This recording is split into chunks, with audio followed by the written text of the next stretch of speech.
हाँ जी, तो हम नेक्स्ट प्रॉपर्टी पे बढ़ रहे हैं। कौन सी? Colour of complex compounds. इसके बारे में थोड़ा सा आप कोऑर्डिनेशन में पढ़ेंगे, ठीक है, तो वहाँ ज़्यादा समझ में आ जाएगा। अभी उसका जो रोल है मैं वो समझा देता हूँ, ठीक है। कलर भैया दो वजह से आता है। एक्चुअल में होता क्या है, विजिबल रीजन में जब लाइट पास होती है, यानी कि विजिबल रीजन में जब लाइट पड़ती है, व्हाट इज विजिबल रीजन, इसकी जो वेवलेंथ है वो लाया करती है 390 mm टू 760 mm। इस रीजन में जब लाइट पड़ती है तब आपको किसी भी चीज का कलर नजर आता है। तो इस विजिबल रीजन में जब आप व्हाइट लाइट डालोगे तो होता क्या है, जब व्हाइट लाइट डालोगे तो यहाँ पे क्या होता है भैया, वो व्हाइट लाइट पड़ती है, ये लोअर एनर्जी E1 है, ये हायर एनर्जी E2 है। जैसे ही आप व्हाइट लाइट पास करोगे विजिबल रीजन में, वो यहाँ पड़ेगी। यहाँ पे पड़ने से यहाँ पे होता है इलेक्ट्रॉन, उस इलेक्ट्रॉन का होता है एक्साइटेशन। उसके बाद हायर एक्साइटेड स्टेट पे हर चीज अनस्टेबल रहती है, क्योंकि चीज अनस्टेबल है और हर चीज स्टेबल होना चाहती है तो वो बढ़ती है नीचे into a lower excited state, ठीक है। हायर एक्साइटेड स्टेट पे भैया यहाँ से आपने लाइट पास करी, E1 एनर्जी का जो भी पार्टिकल था उसने वो लाइट एब्जॉर्ब करी। एब्जॉर्ब करने से उसके इलेक्ट्रॉन में एक्साइटमेंट हुआ, क्योंकि हायर एक्साइटमेंट पे इलेक्ट्रॉन अनस्टेबल होता है तो वो डी एक्साइट होकर वापस नीचे आता है। जब इलेक्ट्रॉन डी एक्साइट होता है तो वो एनर्जी लिबरेट करता है। एनर्जी लिबरेट ही करेगा। आप जब ऊपर से नीचे आते हो तो आप एनर्जी लिबरेट करते हो, अपने को एनर्जी नीचे की होती, नीचे से ऊपर जाने में एनर्जी चाहिए होती है, तो उस केस में अपन एनर्जी एब्जॉर्ब करेंगे, ठीक है ना। Energy liberate in terms of photon. आप जो एनर्जी लिबरेट करोगे या फिर आपको जो कलर दिखेगा वो इसी फोटोन की वजह से दिखता है, ठीक है ना। पहले क्या हुआ, यहाँ से व्हाइट लाइट आई इस विजिबल रीजन में, तो इसने उस व्हाइट लाइट को अब्सॉर्ब करा, इसकी एनर्जी में इंक्रीमेंट हुआ तो इलेक्ट्रॉन का एक्साइटेशन हुआ, फिर इलेक्ट्रॉन का डी एक्साइटेशन हुआ, क्योंकि एक्साइटेड स्टेट पे इलेक्ट्रॉन अनस्टेबल होता है। डी एक्साइटेशन होने के टाइम एनर्जी लिबरेट करती है इन टर्म्स ऑफ फोटोन, और वही फोटोन की वजह से अपने को कलर नजर आता है। मुंशियल व्हील जो पढ़ते हो आप लोग, विबग्योर वाला, इट इज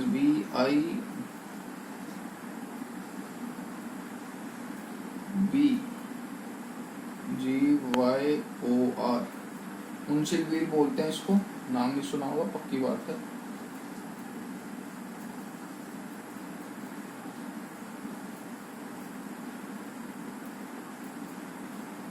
ठीक है ना। तो जैसे अगर वॉयलेट और इंडिगो वाला एक्साइट हो रहा है तो आपको कलर कौन सा नजर, कॉम्प्लीमेंट्री कलर नजर आता है। अगर वो इसकी वेवलेंथ की लाइट एब्जॉर्ब कर रहा होगा तो आपको कलर ये दिखेगा, इसकी कर रहा होगा तो कलर ये दिखेगा, इसकी कर रहा होगा तो कलर ग्रीन दिखेगा, ग्रीन की एब्जॉर्ब कर रहा होगा तो कलर रेड दिखेगा, कॉम्प्लीमेंट्री कलर दिखता है हमेशा, ठीक है। तो एक तो ये रीजन होता है कलर शो करने का। उसमें पढ़ोगे कोऑर्डिनेशन कंपाउंड में डी ऑर्बिटल को आप दो फर्दर ऑर्बिटल्स में डिवाइड करते थे, एक T2G और एक EG, ठीक है। ये डी के जो 5 ऑर्बिटल बनाते हो वो एक्चुअल में एक्सियल नॉन एक्सियल में डिवाइड हो जाते हैं। उनमें भी एक्साइटेशन ऑफ इलेक्ट्रॉन की वजह से ये डिविडेशन आता है। FSC में समझेंगे, वो कॉम्प्लेक्स है, कोऑर्डिनेशन कंपाउंड का पार्ट है वो, है ना। अभी फिलहाल देख लो कि यहाँ पे भी यही होता है, इलेक्ट्रॉन एक्साइट होगा, फिर डी एक्साइट होगा, डी एक्साइट होने के बाद एनर्जी लिबरेट करेगा इन टर्म्स ऑफ फोटॉन्स, ठीक है। तो ये तो कोऑर्डिनेशन कंपाउंड का पार्ट है, ये अभी अपन वही डिस्कस करेंगे। एक मैं जो बता देता हूँ जिसका आगे आएगा, वो ही होता है कि आप एलिमेंट मान ले ऑक्सीडेशन नंबर 1 और एक ऑक्सीडेशन नंबर 1' का मान लो। होता क्या है, ये दो एलिमेंट है, इसका कोई ऑक्सीडेशन नंबर है, इसका कोई ऑक्सीडेशन नंबर है। ये अपना एक इलेक्ट्रॉन इसको दे देता है, ठीक है ना। ये अपना एक इलेक्ट्रॉन इसको दे देता है। भाई इसकी कोई ऑक्सीडेशन स्टेट होगी, इसका एग्जांपल करेंगे आज ही, है ना। इसकी कोई ऑक्सीडेशन स्टेट होगी, मतलब नेक्स्ट लेक्चर में इसकी कोई ऑक्सीडेशन स्टेट होगी, इसकी भी कोई ऑक्सीडेशन स्टेट होगी। जैसे इसने दिया इलेक्ट्रॉन इसको, नंबर ऑफ इलेक्ट्रॉन कम हो गए तो ऑक्सीडेशन स्टेट में चेंज आया, इसने एक्सेप्ट करा तो इसकी ऑक्सीडेशन स्टेट में भी चेंज आया, तो वो जो चेंज आया वो मैं मान लेता हूँ oxidation number 2, oxidation number 2 dash. तो ये हुआ क्या भैया, इसने क्या करा, जैसा यहाँ पे हुआ वैसा ही यहाँ पे हुआ। इसने क्या करा, यहाँ से इलेक्ट्रॉन क्या हुआ था एमिट, वैसे यहाँ से इलेक्ट्रॉन क्या हुआ एमिट। इलेक्ट्रॉन पहुंचा यहाँ पे, इलेक्ट्रॉन पहुंचा यहाँ पे, ठीक है। नई ऑक्सीडेशन स्टेट आई, नई ऑक्सीडेशन स्टेट आने की वजह से इसको थोड़ा सा डायग्राम को अपन ऐसा नहीं बनाते, इसको आप थोड़ा ऐसा समझिए। ये ऑक्सीडेशन नंबर 2, ऑक्सीडेशन नंबर 2, ठीक है।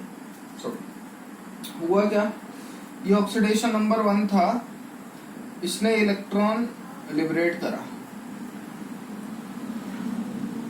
किसी दूसरे को दिया। ये ऑक्सीडेशन नंबर कोई एक एलिमेंट था, उसने किसी दूसरे को दिया, तो इसने लिबरेट करा, इसने एक्सेप्ट करा, जैसे इसमें हुआ इसने लिबरेट करा, ये यहाँ पे गया। तो जैसे इसने दिया तो इसकी ऑक्सीडेशन स्टेट में चेंज आया, मैंने मान लिया वो ऑक्सीडेशन नंबर 1 डैश है।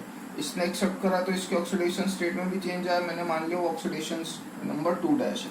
अब ये फर्दर वही इलेक्ट्रॉन रिलीज करेगा, क्योंकि हायर ऑक्सीडेशन स्टेट में कॉम्प्लेक्स अनस्टेबल, यहाँ पे हायर ऑक्सीडेशन स्टेट वाला तो रीजन नहीं है, रीजन डी ट्रांजिशन होता है, वो आगे बताएंगे। तो आप एक से दूसरी जगह गए, फिर पहले इसे बोलते हैं एक्साइटेशन ऑफ इलेक्ट्रॉन, और इसे बोलते हैं डी एक्साइटेशन ऑफ इलेक्ट्रॉन, ठीक है। यहाँ पे इलेक्ट्रॉन एब्जॉर्ब होता है, सॉरी, यहाँ इलेक्ट्रॉन रिलीज होता है, इलेक्ट्रॉन रिलीज होता है इन टर्म्स ऑफ फोटोन्स, उसी फोटोन के रिलीज होने की वजह से मुझे कलर ऑफ द कंपाउंड दिखता है। इसके एग्जांपल आगे आएंगे, टेंशन मत लेना, लेकिन ये चीज ध्यान रखना जो मैंने करी, क्योंकि मैं ये सेम चीज वहां पे भी दोहराऊंगा, ठीक है। अब आई थिंक जो नेक्स्ट प्रॉपर्टी थी अपनी वो थी हाई हीट ऑफ एटमाइजेशन। तो एटमाइजेशन का सेंस समझिएगा, एटमाइजेशन मतलब आप एटम में कन्वर्ट हो रहे हो, और वो किस पे डिपेंड करती है वो मैं डायरेक्ट बता देता हूँ, या high melting point and boiling point. High heat of atomization या high melting point and boiling point. आप होते क्या हैं, आप मेटल सॉलिड में होते हो और आप मेटल गैस में बदलते हैं, यही सॉलिड के क्रिस्टल होते हैं, वो हीट एब्सॉर्ब करता है और वो गैस में बदल जाता है, इसे ही आप हीट ऑफ एटमाइजेशन बोलते हैं।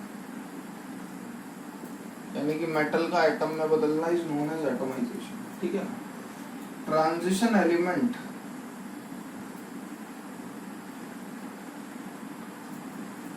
has high heat of atomization, boiling point and melting point due to strong metallic bonding। ये ध्यान रखिए, कोई पूछे कि किसी डी ब्लॉक के एलिमेंट का मेल्टिंग पॉइंट, बॉइलिंग पॉइंट या हाई हीट ऑफ एटमाइजेशन ज्यादा क्यों होता है, due to strong metallic bonding. और ये metallic bonding strength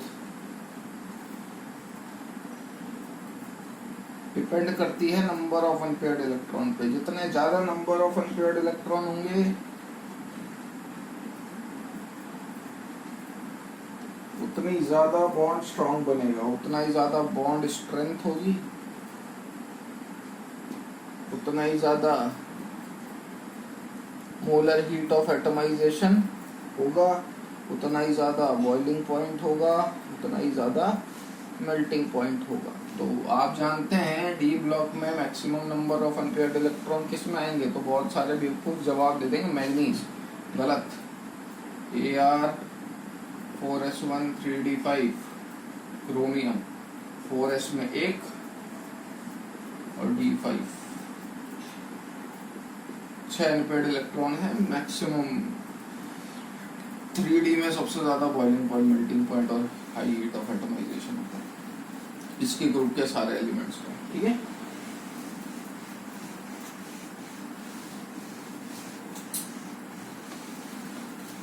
Now last property, standard electrode potential.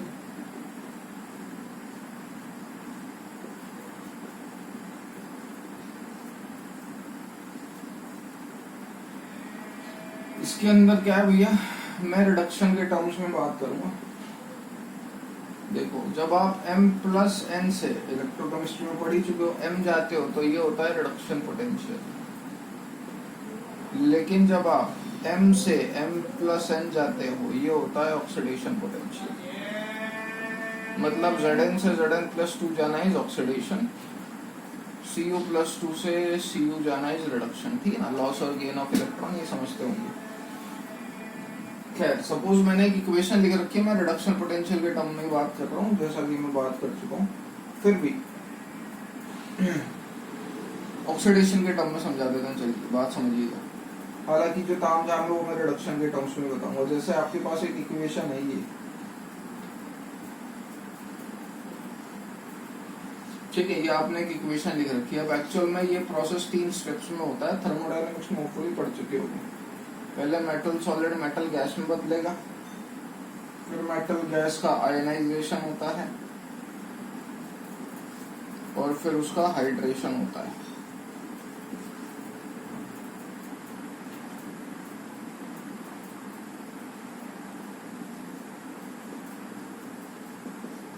ये जो प्रोसेस हुआ ये 3 स्टेप में हुआ। ठीक है, तो मेटल सॉलिड से गैस में बदलने को अपन बोलते हैं delta H nought of atomization. पूरा लिख लीजिएगा, है ना, नोट्स भेज रहा हूं मैं। इसको आप बोलते हो delta H nought of ionization और इसको आप बोलते हो delta H nought of hydration. तो ये जो प्रोसेस आपने करा ये एक्चुअल में 3 चीजों पे डिपेंड है, एटमाइजेशन पे भी, आयनाइजेशन पे भी, हाइड्रेशन पे भी। ये दोनों होते हैं पॉजिटिव। पॉजिटिव माने दिस प्रोसेस इज एंडोथर्मिक, जबकि ये होता है नेगेटिव। नेगेटिव माने दिस प्रोसेस इज एक्सोथर्मिक। ठीक है, ओवरऑल इसका जो डेल्टा एच है वो नेगेटिव आता है, यानी कि हाइड्रेशन ज्यादा भारी पड़ती है एटमाइजेशन और आयनाइजेशन पे। फिर भी अगर आपसे पूछे कि भैया यहाँ से यानी कि 0 से n जाने में कौन सा फैक्टर अपना रोल प्ले करता है, कोई एक नहीं है, तीनों का समेशन का ओवरऑल डेल्टा एच निकाला जाता है, डिपेंड तीनों पे ही करता है। अब ओवरऑल डेल्टा एच उसका पॉजिटिव आता है या नेगेटिव आता है, वो डिपेंड है कि तीनों का समेशन की वैल्यू क्या आती है। ठीक है, ये होता है स्टैंडर्ड इलेक्ट्रोड पोटेंशियल। ध्यान रखने वाली बात इसमें क्या है, मैंने क्या बोला, ई नॉट जो ये आपका आया ये ओवरऑल इस रिएक्शन का नेगेटिव आया है, तो ऑब्वियस सी बात है हाइड्रेशन वाली ज्यादा होगी इन दोनों की। लेकिन हर केस में ये नहीं होता। जब आप इसमें ई नॉट नेगेटिव था, ठीक है ना, जब आप डी ब्लॉक में लेफ्ट टू राइट जाते हो तो 4 एलिमेंट को छोड़ के, कौन से, क्यों, आगे आऊं और एच जी, इन 4 एलिमेंट का ई नॉट होता है, सॉरी स्टैंडर्ड रिडक्शन पोटेंशियल होता है पॉजिटिव। बाकी जितने भी एलिमेंट है सबका स्टैंडर्ड रिडक्शन पोटेंशियल होगा negative. Standard reduction potential negative होने की वजह से प्रोसेस स्पॉन्टेनियस होता है, डेल्टा जी बराबर माइनस NFE। अगर ये पॉजिटिव होगा तो डेल्टा जी नेगेटिव होगा and the process will be spontaneous.